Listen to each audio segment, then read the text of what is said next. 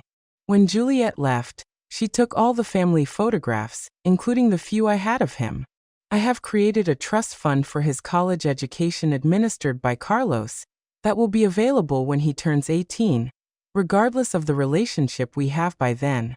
Maybe, Amelia tells me during our weekly dinners, when Oliver is older, he will seek his own answers about what happened in his family. Maybe he will find the courage to get to know his grandmother for himself. Amelia has become my closest confidant, especially since she also had to set difficult boundaries with toxic family members a decade ago. What surprises me most about these 2 years is how much my physical and mental health have improved.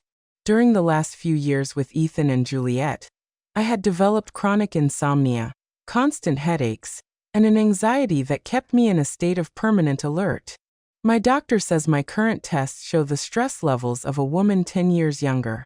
Aurora, Dr. Hernandez told me during my last checkup, it's impressive how the body responds when we eliminate sources of toxic stress. Your blood pressure is perfect. Your sleep is restorative. Even your posture has improved. He's right. I walk more upright. My voice sounds firmer and my hands no longer tremble when I make important decisions. The flower shop where I worked closed a year ago, but I found a new passion in the community garden I helped establish in the building. I teach other older residents about medicinal plants and organic growing techniques. It's an activity that connects me with the earth and with people who appreciate accumulated wisdom instead of seeing it as obsolescence. My current routine includes 3 days a week at the foundation offices, 2 days visiting the homes of seniors who need emotional support, and weekends dedicated to writing my second book. This one will focus on practical strategies for detecting and preventing family financial abuse based on the cases we have handled.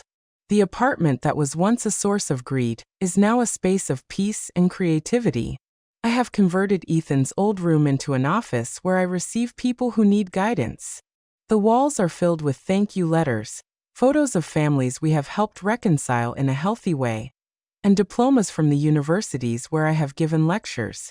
One of the most rewarding experiences of this period has been becoming a mentor to other older women who are facing similar situations. Margaret, 74 years old, came to the foundation 6 months ago after her son sold her car without permission to pay off gambling debts. We worked together for 3 months, and last week she sent me a photo of her smiling in her new car, which she bought with her own savings after recovering the money legally. Aurora, Margaret wrote to me in her letter. You taught me that setting boundaries is not cruelty, it's survival. You taught me that self-love is not selfishness, it's a necessity. You taught me that it's never too late to stand up for yourself. Her words reminded me why all this pain was worth it. Reflecting on these 2 years, I understand that my story does not have the traditional happy ending where the whole family reconciles, and we live happily ever after. But it has something better.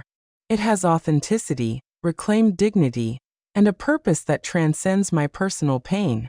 I have learned that sometimes the greatest demonstration of self-love is to walk away from those who insist on hurting you. If I could send a message to the past, to the Aurora who walked into that wedding ballroom 2 years ago, I would say to her, have courage. What is about to happen will be painful, but on the other side awaits a life more authentic than you ever imagined possible. Peace awaits you.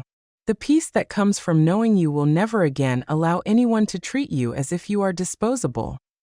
Tonight, as I finish writing these reflections, I look toward the future with renewed hope. Tomorrow, I have a meeting with senators to discuss new legislation to better protect seniors from family abuse. Next week, I am inaugurating the Foundation's 3rd Regional Center. Next month, I will begin a documentary series on this topic that will be broadcast nationally. My life at 70 is richer, more meaningful, and more authentic than it was at 68. I have learned that the end of a toxic relationship is not a loss, it's a liberation. I have discovered that true family is chosen as much as it is inherited. And I have proven that it is never too late to write a new chapter in your own story. When people ask me if I regret what I did that night, my answer is always the same. Did you like my story? And which city are you listening from? Let's meet in the comments. If you like the story, you can support me by sending a super thanks so I can keep bringing more stories like this. Thank you so much for your sweet support. I'm looking forward to your comments on the story. On the screen, you can see 2 new life stories that I highly recommend. There's so much more on my channel. Don't forget to subscribe. See you in the next life story with love and respect.